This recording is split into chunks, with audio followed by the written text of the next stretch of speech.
Selamat datang di channel Cerita Cinta, channelnya Cerita Cinta Romantis. Sebelum lanjut, mohon dukungannya dengan like dan subscribe dulu. Ternyata aku anak orang kaya. Bagian 127. Erwin tentu memiliki rencana tersendiri saat menangkap Teguh. Sedangkan untuk mencegahnya melarikan diri, Erwin sengaja memukul pingsan dan menguncinya di dalam perguruan bela diri silat. Di sana ada Sharon, Lisa dan yang lainnya, jadi tidak perlu mengkhawatirkan apapun. Setelah menyelesaikan semua ini, Erwin baru mengantar Giselle dan Nora kembali ke Villa Vinci Garden. Keesokan paginya saat Erwin sedang berlatih tinju di halaman villa, Giselle yang mengenakan kamisol tiba-tiba datang menghampiri Erwin dengan ponsel.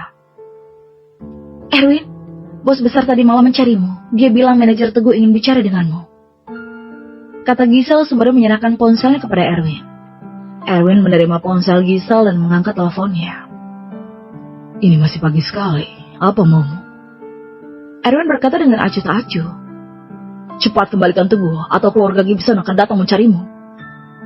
Manajer Teguh itu bernama Brandon, merupakan manajer relatif terkenal di perusahaan hiburan Gibson. Dia sangat optimis dengan penyanyi baru bernama Teguh yang sudah dilatihnya dengan susah payah. Kemudian berencana untuk mengembangkannya hingga ke acara televisi dan film. Jadi ketika mengetahui bahwa Teguh diculik, dia langsung menghubungi Erwin tanpa berlama-lama. "Boleh saja, tapi harus anggota keluarga Gibson kalian yang minta secara langsung, atau tidak ada yang bisa kita bicarakan lagi." Erwin langsung menutup telepon setelah mengatakan itu. Tujuan menangkap Teguh sebenarnya hanya ingin bertemu dengan orang-orang dari keluarga Gibson. Erwin jelas tidak tertarik dengan penyanyi kelas 3. Pada saat yang sama, Brandon yang merupakan manajer Teguh sedang marah besar di Flower Bar ketika mendengar permintaan dari Erwin, hingga hampir saja melempar ponselnya sendiri. "Apa-apaan nih? Mau anggota keluarga Gibson yang minta secara langsung? Mana mungkin mereka mau meluangkan waktu untuk penyanyi kelas 3? Brandon merasa enggan, tapi Teguh ini adalah pendatang baru yang paling menjanjikan. Akan terasa sayang sekali jika menyerah begitu saja. Jadi dia segera bertanya kepada Ripa. "Kamu tahu Giselle ini tinggal di mana?" Brandon ingin mencari sendiri, tapi jawaban Ripa membuatnya merasa sedikit tak berdaya. "Manajer Brandon, Giselle itu CEO Laos Group yang punya dukungan penuh dari Halbwit Group. Jika ingin membicarakan kekuatan Halbwit Group di kota Bandung, kamu mungkin terlalu gegabah." Ripa menjawabnya dengan cukup serius. Bahkan gangster sepertinya saja tidak berani menyinggung Giselle. Apalagi Brandon yang merupakan orang luar. Jelas tidak mungkin untuk macam-macam dengan Giselle. Halbwit Group beneran sekuat itu di kota Bandung. Brandon berasal dari kota Bekasi, jadi tidak terlalu paham dengan situasi di kota Bandung. Halbwit Group itu menguasai lebih dari 70% pasar yang ada di seluruh kota Bandung, baik yang ada di jalur legal maupun ilegal. Tetap berada di bawah pimpinan mereka. Bahkan 3/4 tanah di distrik baru juga mereka kuasai. Wali kota saja harus menghormati mereka. Jadi, apa menurut kamu yang di luar bisa macam-macam dengan mereka? Rival hanya mengatakan fakta yang sebenarnya. Kedengarannya memang sangat menakut-nakuti, tapi itu untuk kebaikan Brandon. Sedangkan omongannya didengar atau tidak itu bukan urusannya lagi. Ini bisa dianggap monopoli. Tak kusangka kota Bandung yang kecil bisa muncul keberadaan seperti itu. Brandon tahu Rival tidak sedang berbohong dari ekspresinya. Tapi setelah berpikir sejenak, dia akhirnya menyadari akan bahaya Halbwit Group ini. "Baiklah, aku mengerti. Tapi Rival, kamu harus bayar 2 kali lipat biaya pertunjukan Teguh tadi malam. Atau kamu tidak akan bisa lolos dari hukuman atas kelalaian melindungi tamu." Brandon berpikir untuk meraup keuntungan daripada tidak ada sama sekali. Oke, anggap saja aku takut padamu kali ini. Tapi janji dulu, kalau aku tidak akan terlibat dengan masalah ini setelah aku bayar 2 kali lipat." Rival juga takut menyinggung kedua belah pihak. Jadi lebih baik menghabiskan sejumlah uang untuk memisahkan diri dan tidak terlibat. "Iya ya, cepat serahkan uangnya," Brandon berkata dengan tak sabar. Setelah mengambil uangnya, Brandon menelpon Adelio Gibson, manajer umum perusahaan hiburan Gibson, begitu meninggalkan Flower Bar. Adelio adalah putra ketiga dari CEO Gibson. Dia adalah seorang pria yang sudah menginjak usia parubaya. merupakan orang yang bijaksana dan memiliki kemampuan yang kuat untuk menangani urusan. Namun dia menyukai selebriti-selebriti dari perusahaan hiburan yang bahkan ada yang sudah melahirkan anak haramnya. Itu adalah rahasia besar dari perusahaan hiburan Gibson. Manajer Brenda, kenapa mencariku? Adelio berkata dengan tidak sabar setelah mengangkat telepon. Bahkan suara seorang wanita yang sedang terengah-engah masih terdengar, yang menunjukkan bahwa Adelio ini sedang di atas ranjang.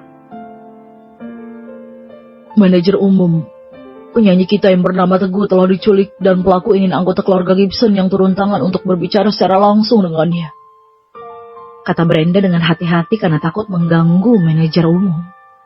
Siapa pelakunya? Berani-beraninya menculik orang milik perusahaan hiburan Gibson? Adelio tiba-tiba meninggikan suaranya dan menjawab dengan marah. Pelakunya orang dari Habit Group.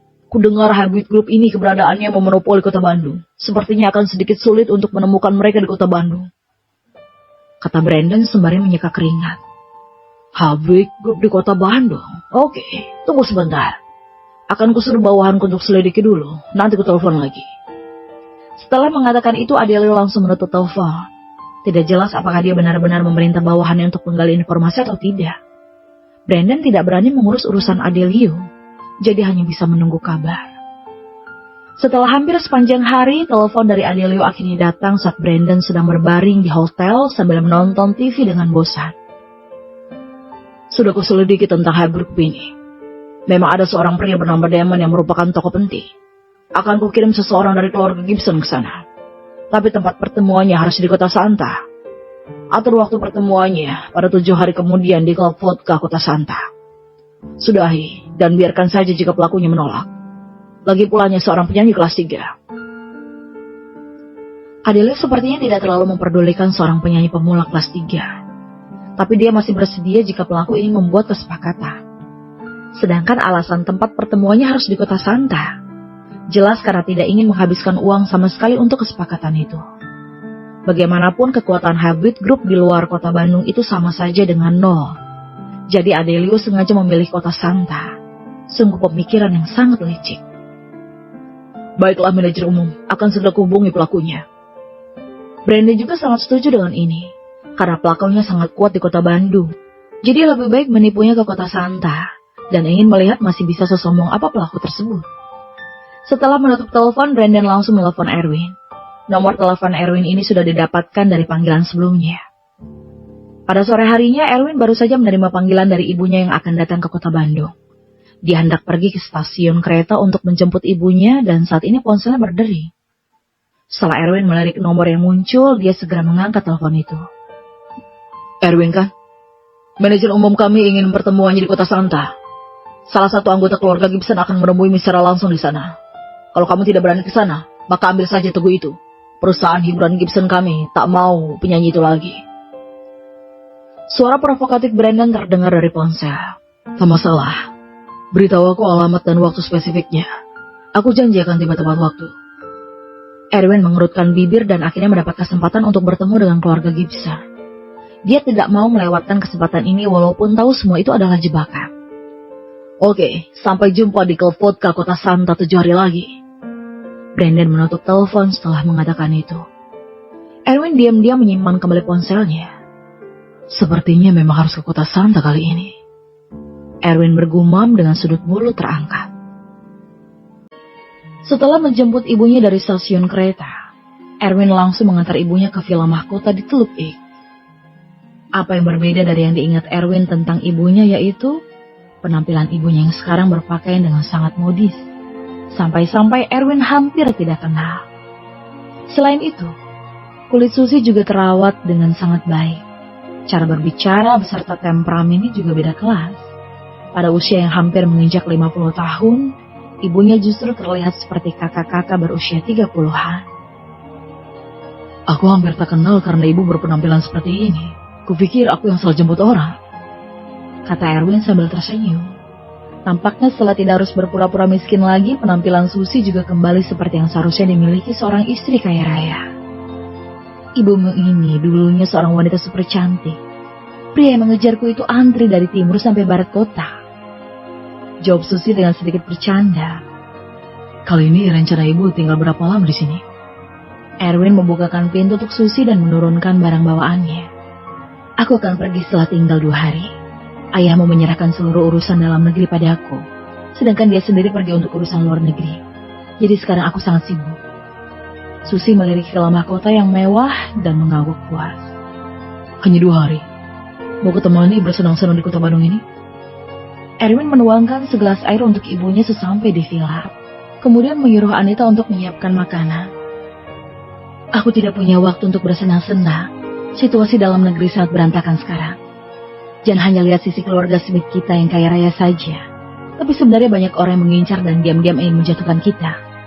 Kedatanganku kali ini untuk memberitahu tentang kontrak pernikahanmu dengan Jocelyn. Kata Susi sembari duduk di sofa dan menyesap air dengan santai. Kontrak pernikahanku dengan Jocelyn? Erwin menjadi tegang dan langsung bertanya dengan ragu. Ada apa dengan kontraknya? Ada yang tidak beres? Memang ada yang tidak beres. Tuan besar keluarga Taylor menghilang sejak tanggal 5 bulan lalu. Sekarang keluarga Taylor berada dalam situasi tak punya pemimpin. Jadi ketiga putranya saling melawan untuk merebut kekuasaan dan konflik internalnya sangat serius. Jika ini terus berlanjut, keluarga Taylor mungkin akan berakhir terbagi menjadi 3. Kata Susi sambil mengerutkan kening. Jelas dia tidak ingin keluarga Taylor terbagi menjadi 3 dan sedang merasa pusing tentang masalah ini. Tuan besar keluarga Taylor menghilang. Kenapa bisa tiba-tiba menghilang? Dan apa hubungannya dengan kontrak pernikahanku dan Jocelyn? Erwin bertanya dengan ekspresi bingung. Karena menghilangnya Tuan besar Taylor, keluarga Taylor tak punya pemimpin. Jadi ayah Jocelyn, Novel Taylor, bermaksud mengumumkan kontrak pernikahan Jocelyn secara umum. Dengan adanya dukungan dari keluarga Smith kita, reputasinya bisa mengalahkan kedua saudaranya. Dan untuk sementara berhak mengambil alih posisi sebagai CEO Taylor. Ibu Susi melanjutkan setelah meminum seteguk air. Sebenarnya ini juga kemauan kakekmu. Keluarga Taylor yang terbelah tidak ada keuntungannya bagi keluarga Smith kita. Satu-satunya solusi masalah ini adalah pengambilan alih posisi pemimpin oleh Novel secepat mungkin. Dan menghentikan pertikaian internal keluarga. Itu adalah pilihan terbaik, mau itu bagi keluarga Taylor ataupun keluarga Smith kita. Erwin akhirnya mengerti. Mengumumkan kontrak pernikahan ternyata bertujuan untuk memperkuat hak bersuara ayah Jocelyn dalam keluarga Taylor, sehingga bisa mengambil alih posisi CEO lebih awal. Lalu kapan akan diumumkan? Erwin bertanya dengan tak berdaya. Bulan depan. Beritanya akan langsung diumumkan setelah konser Jocelyn selesai. Jawab Susi tanpa sadar. Setelah konser selesai? Erwin mengurutkan keningnya. Merasa bahwa kejadian ini ada hubungannya dengan penculikan Jocelyn. Kemungkinan besar tujuan penculikan Jocelyn adalah untuk mencegah pengumuman tersebut. Dengan kata lain, seseorang ingin mencegah Novel mengambil alih keluarga Taylor. Erwin terkejut begitu memikirkan hal ini. Ternyata memang ada rencana tersembunyi di dalamnya. Memang benar, semakin besar sebuah keluarga, maka konflik internal akan semakin sengit, dan sedikit tidak hati-hati saja bisa berakhir kehilangan segalanya. Erwin tidak memberitahu Susi bahwa seseorang akan menculik Jocelyn pada hari konsernya. Alasan pertama, karena takut ibunya akan langsung bertindak untuk menekan keluarga Gibson, yang akan lebih awal membuat pihak keluarga Gibson meningkatkan kewaspadaan. Alasan kedua, karena dia khawatir berita itu palsu, jadi lebih baik mengandalkan kekuatannya sendiri untuk menyelesaikan masalah ini. Aku cukup menyukai Jocelyn, bukan hanya jago bernyanyi, tapi juga cantik. Dan yang lebih penting lagi, dia tidak sulit diatur dan keras kepala seperti anak orang kaya lainnya. Susi terus memuji dan tampaknya menyukai Jocelyn. Bu, apa pengumumannya bisa ditunda? Erwin bertanya dengan berani. Dia berencana untuk membatalkan pernikahannya suatu hari nanti. Jika diumumkan secepat itu, maka akan lebih sulit lagi untuk dibatalkan ke depannya. Dalam kondisi seperti ini, menunda 1 hari saja pengumumannya akan sangat memberatkan keluarga Taylor. Keluarga kita bisa menunggu, tapi tidak dengan mereka. Jawab Susi dengan rasional. Lalu, gimana kalau aku bisa menemukan Tuan Besar Taylor? Kata Erwin setelah berpikir sejenak. Dia merasa bahwa hilangnya Tuan Besar Taylor mungkin juga berhubungan dengan keluarga Gibson. Kamu bisa menemukan Tuan Besar Taylor? Susi menatap dengan serius. Pemikirannya tiba-tiba berubah. Dia tampaknya mengetahui sesuatu dan berkata sambil tersenyum. Kenapa seberusaha itu untuk menunda pengumumannya? Bilang saja, demi siapa ini? Gadis bernama Lina itu? Erwin tidak pernah menyangka ibunya bahkan tahu tentang Lina. Tapi segera merasa lega kembali. Justru aneh jika orang tuanya yang berkuasa bahkan tidak tahu hal yang telah diperbuat oleh Erwin. Erwin langsung menjelaskan dengan sedikit canggung. Bukannya ini demi keluarga Tyler. Lagi pula Tuan Tyler belum mati, tapi para putranya justru sibuk memperebutkan posisi. Itu jelas tidak sehat. Ya, alasanmu masuk akal. Sepertinya kamu memang sangat menyukai Lina itu, kata Susi dan mengambil segelas air untuk diminum. Kemudian bersandar di sofa dan memikirkannya dengan serius. Aku juga sudah membaca informasi disampaikan dari para bawahan. Gadis bernama Lina itu cukup baik, tapi sepertinya tidak realistis kalau kamu ingin menikahinya. Bukan hanya keluarga Taylor yang akan keberatan, kakek dan ayahmu juga akan begitu.